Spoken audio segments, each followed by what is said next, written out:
Bismillahirrahmanirrahim. Assalamu alaikum. Dear student, in the previous lecture we have discussed about the soft and hard water. Now let's recall the main points of previous lecture. So what is soft water? Soft water is water which form lather easily with soap and does not form scum with soap is called soft water. While the water which produces little lather with soap and form scum with soap is called hard water. Hard water cannot remove dirt easily and they waste our soap, and thus the cleaning action of soap is affected due to hard water. Next we discuss about the hardness of water. There are certain types of salt which cause the hardness of water, which are bicarbonate of magnesium and calcium, sulfate of magnesium and calcium, and chloride of magnesium and calcium. And next is types of hardness of water. There are basically two types of hardness of water.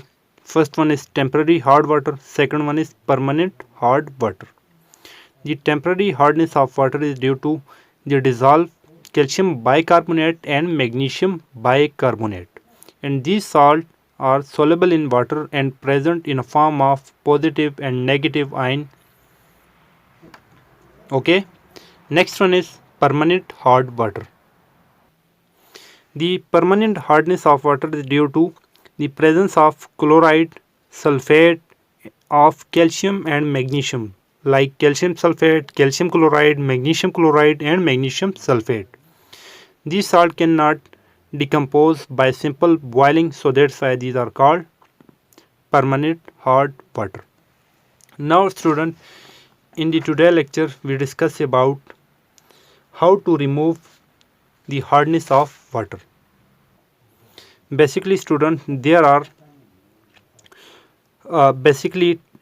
today lecture name is topic name is method of removing hardness. Okay, there are basically two types of method of removing hardness. First is for temporary hardness, second one is for permanent hardness. Hardness को basically दो category में divide किया हुआ है, on the basis of temporary hardness और permanent hardness. और temporary hardness को भी हम दो मेथड से रिमूव करते हैं। फर्स्ट वन को कहते हैं by boiling and second clerk method. Okay, इसी तरह परमानेंट हार्डनेस को भी हम दो मेथड से रिमूव करते हैं।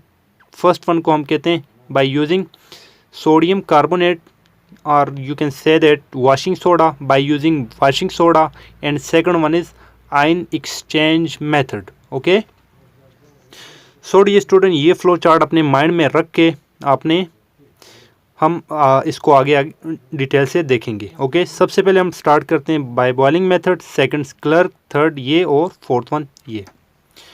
तो स्टूडेंट बाय बॉइलिंग में जैसा कि नाम से जाहिर है कि टेम्पररी हार्डनेस को रिमूव करने के लिए हम सिंपल उस पानी को जिस जो हार्ड है हमारे पास, जिसके अंदर हार्डनेस है, उसको रिमूव करने के लिए हम उसको बॉयल करेंगे। ओके, होगा क्या, सबसे पहले तो आप ये थोड़ा अपने माइंड में रखें कि टेम्पररी हार्डनेस ऑफ वाटर किन साल्ट से था।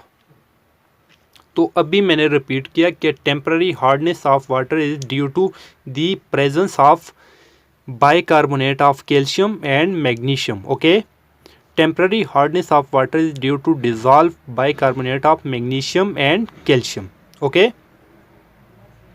and these salts are present in a form of calcium ion and bicarbonate ion, magnesium and bicarbonate ion. Okay, on heating the dissolved salt decompose to form carbonate of calcium and magnesium. Okay, and which are insoluble and settle down as a precipitate at the bottom of container.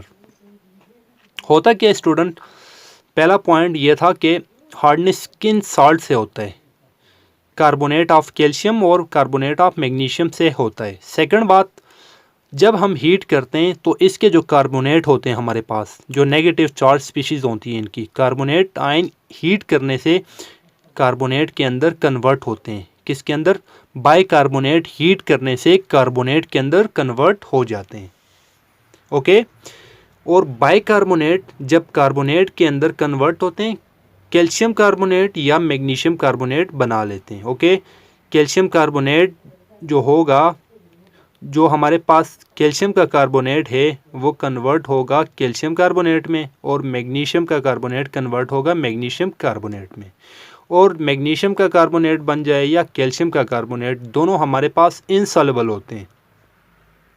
Insoluble का मतलब पानी के अंदर हल नहीं होते, और ये पानी के अंदर प्रेसिपिटेट बना लेते हैं। प्रेसिपिटेट हर उस इनसॉल्युबल पार्ट को कहते हैं, सॉल्यूशन का इनसॉल्युबल पार्ट को कहते हैं प्रेसिपिटेट, और ये हमारे पास प्रेसिपिटेट बन जाते हैं और पानी के तह में बैठ जाते हैं। ओके, जिस बीकर के अंदर या जिस कंटेनर के अंदर हमने ये प्रोसेस कर रहे हैं उसके तह में ये आपके पास बैठ जाते हैं। अगर हम इसको केमिकल रिएक्शन की मदद से लिखना चाहें तो इस तरह लिख सकते हैं। ओके, कैल्शियम हाइड्रोजन कार्बोनेट या मैग्नीशियम हाइड्रोजन कार्बोनेट जो पानी के अंदर सॉल्युबल होता है। ओके, बाय बॉइलिंग करने से ये कैल्शियम कार्बोनेट की फॉर्म में कन्वर्ट हो जाता है, कार्बन डाइऑक्साइड और वाटर में कन्वर्ट हो जाता है। कैल्शियम कार्बोनेट सॉलिड फॉर्म में हमारे कंटेनर के बॉटम में रह जाता है, कार्बन डाइऑक्साइड गैस की फॉर्म में उस कंटेनर से निकल जाते हैं और वाटर हमारे पास सॉफ्ट हो जाते हैं। ओके, अक्सर आपने देखा होगा स्टूडेंट, हम घरों के अंदर बर्तन वगैरह के अंदर, जब ऐसे बर्तन जिसके अंदर हम पानी को गर्म करते हैं, मतलब बॉयल करते हैं, तो कुछ अरसे के बाद उस बर्तन के तह में हमारे पास वाइट से कुछ क्रिस्टल बन जाते हैं। वो वाइट से क्रिस्टल जो होते हैं वो हमारे पास कैल्शियम कार्बोनेट के होते हैं। Okay, I hope it is clear. Next method is Clark method, how to remove temporary hardness of water by using Clark method. Okay, तो first of all what is Clark method? This method is invented by firstly Clerk, so that's why it is named after him. और ये जो method है student, this method is use for remove temporary hardness of water on large scale.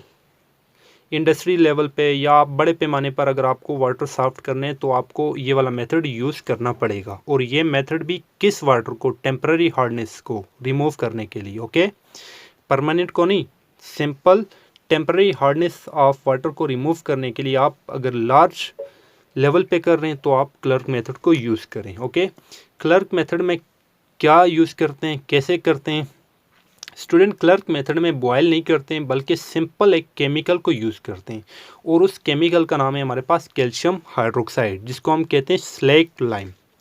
हमारे पास दो किस्म के lime होते हैं स्टूडेंट, एक को कहते हैं क्विक लाइम, एक को कहते हैं slack lime. Quick lime like calcium oxide, जिसको आप चूना कहते हैं, कैल्शियम ऑक्साइड को अगर आप पानी के अंदर डालते हैं तो वो कन्वर्ट हो जाते हैं कैल्शियम हाइड्रोक्साइड के अंदर। चूने का पानी जिसको आप बोलते हैं, चूने के पानी से जब वाटर आप निकाल देते हैं, वो जो विस्कस फॉर्म में जो उसके कंटेनर के बॉटम में होगा, उसको वो एक्चुअली हमारे पास पाउडर फॉर्म में जो आता है उसको हम कहते हैं स्लैक लाइम, जिसको हम कहते हैं कैल्शियम हाइड्रोक्साइड। ओके, अगर हम कैल्शियम हाइड्रोक्साइड को टेम्पररी हार्ड वाटर के अंदर डालेंगे, okay, then this calcium hydroxide combine with bicarbonate ion of magnesium and calcium and convert them into carbonate of magnesium and calcium. Okay, जब हम calcium hydroxide को temporary hard water के अंदर डालेंगे तो उस टेम्पररी हार्ड वाटर के अंदर बाइकार्बोनेट थे हमारे पास कैल्शियम और मैग्नीशियम के, उस बाइकार्बोनेट को ये कन्वर्ट कर देगा कार्बोनेट के अंदर। ओके, कार्बोनेट के अंदर, और किसके कार्बोनेट की फॉर्म में कन्वर्ट करेगा? अगर वो कार्बोनेट कैल्शियम का था तो उससे बन जाएगा कैल्शियम कार्बोनेट, और अगर वो कार्बोनेट था मैग्नीशियम का तो उससे बन जाएगा magnesium carbonate. Okay, and last one, अगर हमारे पास मैग्नीशियम कार्बोनेट या कैल्शियम कार्बोनेट बन जाते हैं तो आपको पता है कि कैल्शियम और मैग्नीशियम के जो कार्बोनेट होते हैं वो इनसॉल्युबल होते हैं, हल नहीं होते वाटर के अंदर, और हमारे पास सॉलिड फॉर्म में प्रेसिपिटेट बना के हमारे पास कंटेनर के तह में बैठ जाते हैं। Okay, so this is simple Clerk method in which we use calcium hydroxide in order to remove temporary hardness of water. In Clerk method, calcium hydroxide, when we are added, they react with bicarbonate of calcium and magnesium of hard water and convert them into carbonate of respective calcium and magnesium, and these carbonate of magnesium and calcium are insoluble in water and settle down at the bottom of container. Okay, now see these with the help of chemical reaction. Calcium hydrogen carbonate, which is salt of temporary hard water, okay, which are present in a form of ion in water. When we add calcium hydroxide, it convert into calcium carbonate. okay, अगर ये calcium hydrogen carbonate है तो इसको calcium carbonate के अंदर convert कर देगा और वाटर में। ओके, कैल्शियम कार्बोनेट हमारे पास वाइट प्रिसिपिटेट बना लेगा, पीपीटी मीन प्रिसिपिटेट, और सॉलिड फॉर्म में उस कंटेनर के तह में बैठ जाएगा। ओके, ऊपर से हम सॉफ्ट वाटर को यूज़ कर सकते हैं। इसी तरह अगर मैग्नीशियम कार्बोनेट है तो ये डालने से मैग्नीशियम के कार्बोनेट बन जाएंगे, कैल्शियम कार्बोनेट बन जाएंगे और वाटर बन जाएगा। ये दोनों कार्बोनेट हमारे पास सॉलिड फॉर्म में प्रिसिपिटेट बना लेंगे जो कंटेनर के तह में बैठ जाएंगे, और सॉफ्ट वाटर को हम एज अ फिल्टर भी कर सकते हैं। फिल्टर करेंगे तो आपके पास सॉफ्ट वाटर आ जाएगा। So this is second method which is Clerk method. Now come to the method of removing permanent hardness of water. Okay, first of all let's recall which type of salt is the causes of permanent hardness of water.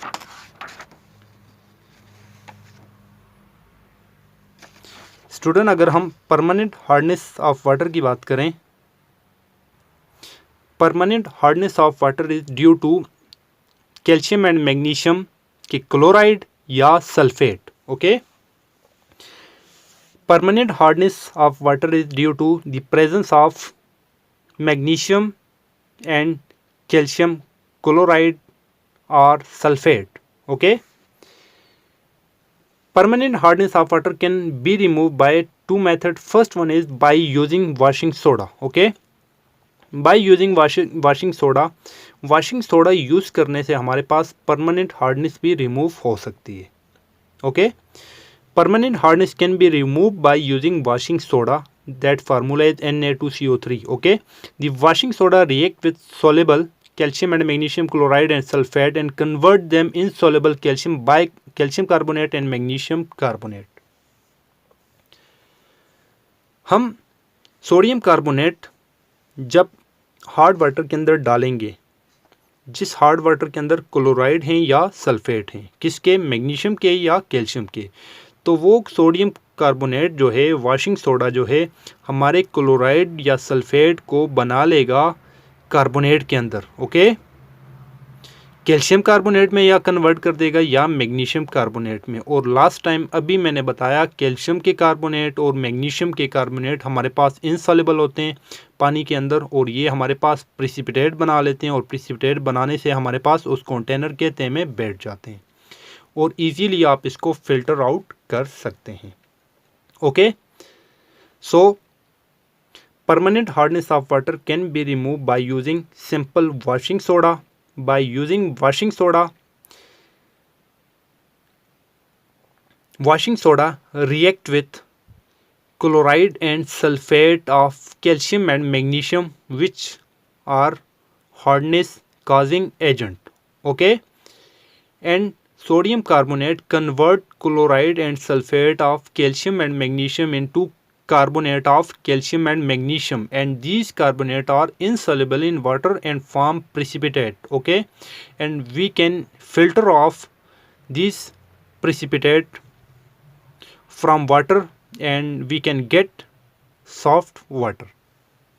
Now student, come to the chemical reaction of this sodium by using washing soda. Okay, ये हमारे पास permanent hard water के अंदर ये salt permanent hardness को create कर रहा था जो पानी के अंदर सॉल्युबल था। ओके, सोडियम कार्बोनेट हमने इसके अंदर डिज़ोल्व करवा दिया। सोडियम कार्बोनेट इसके अंदर डालने से हुआ क्या कि कैल्शियम ने यहाँ से बॉन्ड बना लिया कार्बोनेट के साथ, CaCO3 ओके, एंड Na2Cl नहीं लिखेंगे, NaCl लिखेंगे। ओके, NaCl हमारे पास आ जाएंगे। ओके, तो सोडियम कार्बोनेट डालने से कैल्शियम क्लोराइड हमारे पास कैल्शियम कार्बोनेट में कन्वर्ट हो गया और सोडियम क्लोराइड के अंदर कन्वर्ट हो गया, और सोडियम क्लोराइड हमारे पास वाटर सोल्युबल साल्ट है जो पानी के अंदर इजीली डिसोसिएट हो जाएगा, जो कि हमारे पास हार्डनेस को क्रिएट नहीं करवाता। इसी तरह अगर हमारे पास मैग्नीशियम है तो मैग्नीशियम के कार्बोनेट बन जाएगी और सोडियम क्लोराइड बन जाएगा। और अगर हमारे पास सल्फेट की वजह से हार्डनेस है तो सल्फेट के साथ कंबाइन होकर कैल्शियम कार्बोनेट बना लेगा और सोडियम सल्फेट बना लेगा। सोडियम सल्फेट भी हमारे पास वाटर के अंदर डिसोसिएट हो जाता है और हमारे पास ये हार्डनेस क्रिएट नहीं करता। इसी तरह अगर मैग्नीशियम के सल्फेट हो तो सोडियम सल्फेट और मैग्नीशियम कार्बोनेट की फॉर्मेशन हो जाएगी। सो ये थे स्टूडेंट हमारे पास first method by using permanent hardness of water. Now next, which is very very important, that is ion exchange method. ये था हमारे पास सेकंड मेथड स्टूडेंट, जिसमें हम पढ़ेंगे कि किस तरह परमानेंट हार्डनेस ऑफ वाटर को रिमूव करते हैं आयन एक्सचेंज मेथड से। सिंपल नाम से ही जाहिर है कि आयन यहाँ पे एक्सचेंज होंगे, आयन की रिप्लेसमेंट होंगी। ओके, और स्टूडेंट ये जो मेथड है now this method is use to drinking water at home. Okay, वैसे तो ये मेथड जो है कमर्शियल लेवल पर अप्लाई होता था, लेकिन आजकल हम ऐसे इलाके जहाँ पर बारिश के पानी को कन्वर्ट करते हैं सॉफ्ट वाटर के फॉर्म में, तो उसके लिए मोस्टली ये वाला मेथड चूज़ किया जाता है। ओके, सो इसमें होता क्या है स्टूडेंट कि हमारा जो हार्ड वाटर है उसको पास करते हैं सोडियम जियोलाइट बेड से। ओके, सोडियम जियोलाइट हमारे पास इसकी कुछ बेड्स होती हैं, इससे हम क्या करते हैं हार्ड वाटर को पास करते हैं।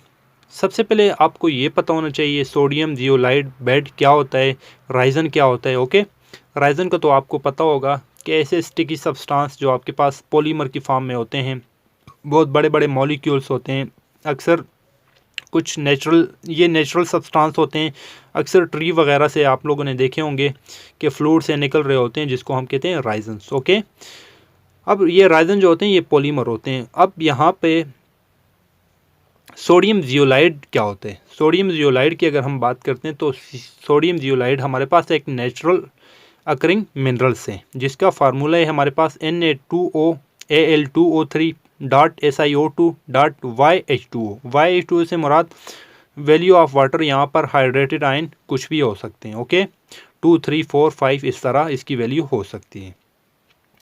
तो इसको अगर शॉर्ट फॉर्म में हम इसको नाम दें तो sodium aluminium silicate. Okay, the name of sodium zeolite is sodium aluminium silicate.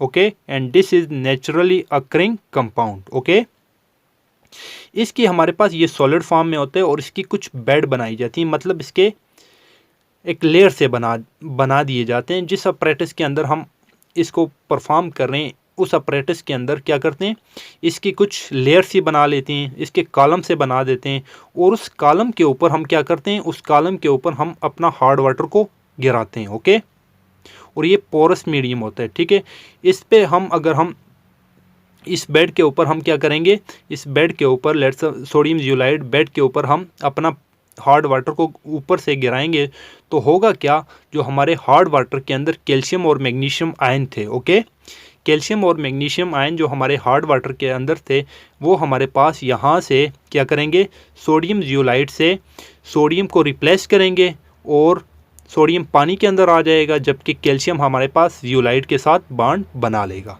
इसी तरह हमारे पास जो कैल्शियम और मैग्नीशियम आयन होंगे हार्ड वाटर के अंदर वो जियोलाइट के साथ बॉन्ड बनाएंगे, और हमारे पास जितने भी सोडियम वगैरह हैं वो पानी के अंदर जियोलाइट से नीचे पानी के अंदर आ जाएंगे। और आपको पता है सोडियम जो है हमारे पास हार्डनेस क्रिएटिंग एजेंट नहीं है। Okay, so this is the simple method, that is ion exchange method. In ion exchange method, the sodium ion will go into the solution while the calcium and magnesium ion take place in the resin. Okay, if hard water is passing through the sodium zeolite bed. Okay,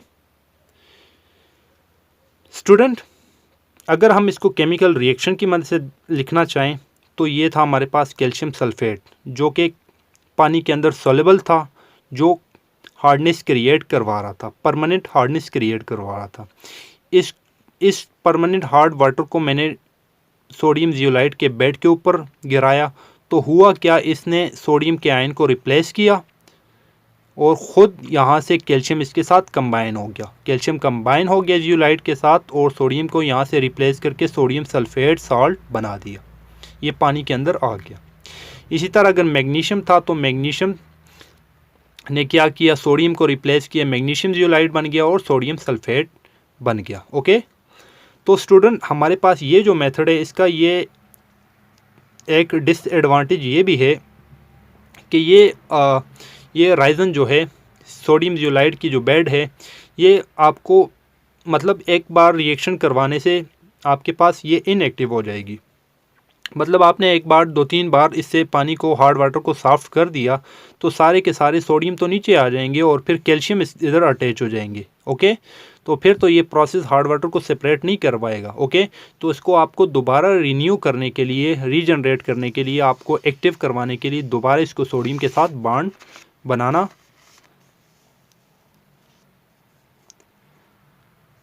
तो क्या करेंगे student, after some days the rhizome become inactive and its activity can be regenerated by treating with concentrated solution of common salt। Okay, अभी मैंने बताया कि ये जो राइजन्स है इसकी जो एक्टिविटी है ये इनएक्टिव हो जाता है क्योंकि सारा का सारा सोडियम जो है वो रिप्लेस हो जाता है कैल्शियम या मैग्नीशियम से। ओके, तो दोबारा इसको रिन्यू करने के लिए या रीजनरेट करवाने के लिए, इसकी एक्टिविटी को रीजनरेट करवाने के लिए हम क्या करते हैं, सोडियम का सोल्यूशन बनाओ, कंसनट्रेटेड गाढ़ा सा सोडियम का सोल्यूशन बनाओ, सोडियम क्लोराइड को, और इसके ऊपर गिराओ तो दोबारा क्या होगा, कैल्शियम जियोलाइट था, इसके ऊपर सोडियम का सोल्यूशन बनाया, ये इसके ऊपर गिराया तो कैल्शियम को सोडियम ने रिप्लेस कर दिया, दोबारा हमारे पास सोडियम जियोलाइट की फॉर्मेशन हो जाएगी और कैल्शियम कार्बोनेट बन जाएगा।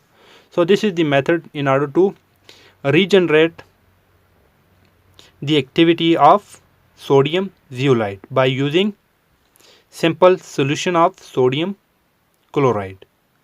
So now student, now let's recall the main point of today's lecture। Student, in the today lecture we discuss about the method of removing temporary hardness। Okay, and temporary hardness of water can be removed by two methods. First one is by simple boiling, second one is Clerk method। By boiling, we can heat up our solution, due to which the hydrogen carbonate of magnesium and calcium convert into carbonate, and which are insoluble and settle down as a precipitate at the bottom of container। Second method is Clerk method, and this is second main point। In Clerk method we use basically calcium hydroxide। In this method a calculated amount of slacked lime is added to temporary hard water। This soluble bicarbonate ion of magnesium and calcium of hard water are converted into carbonate of magnesium and calcium, and the carbonate of magnesium and calcium are insoluble in water and settle down at the bottom of container। Third one, method of removing permanent hardness of water। Permanent hardness of water can be removed by two methods। First one is by using washing soda। Okay, by using washing soda permanent hardness can be removed easily। The washing soda react with soluble calcium and magnesium chloride and sulfate and convert them into insoluble calcium carbonate of magnesium and calcium, and these carbonate are insoluble and form precipitate and remain in the bottom of container। Next one is ion exchange method। In ion exchange method we pass our solution through a bed of sodium zeolite। In a bed of sodium zeolite the hardness causing ion like calcium and magnesium are replaced by sodium and thus we get soft water. And after some days the ricin become inactive and its activity can be regenerated by treating with the solution of common salt with sodium zeolite. So this is our today lecture. Now student, your homework is write whole lecture on your worksheet. Okay. Now thanks. Allah Hafiz.